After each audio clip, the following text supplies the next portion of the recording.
Hello. তো আমি যাচ্ছি আবারও বোলপুর ঘুরতে, তবে এবার একা নয়, আমার সাথে আমার যাচ্ছে মা।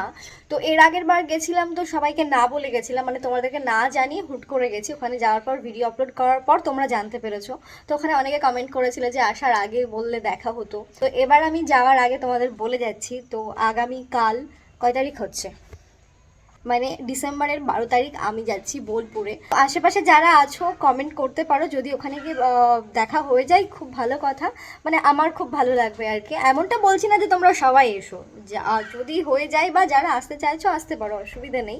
তো যারা বোলপুর থেকে দেখছো বা যারা বোলপুরে গেছো, বোলপুরের জায়গার ব্যাপারে নলেজ আছে, তারা একটু আমাকে কমেন্ট করে জানিও যে কোন হোটেলটা সব থেকে ভালো হবে। এর আগের বার যেখানে আমরা গেছিলাম সেই হোটেলটা তো ভালোই ছিলই, এবার আমি চাইছি অন্য কোনো হোটেলে থাকতে। তো তোমরা প্লিজ একটু কমেন্ট করে জানিও যে কোন হোটেলটা সব থেকে ভালো হবে। আর এর আগের বার তো বুধবার আর বৃহস্পতিবার আমরা গেছিলাম, এবার বুধবার বৃহস্পতিবার মোটামুটি সবই বন্ধ থাকে। তো এবার যাচ্ছি শুক্রবারে, তো এটাও জানিও যে শুক্রবারে সব কিছু খোলা পাবো কিনা।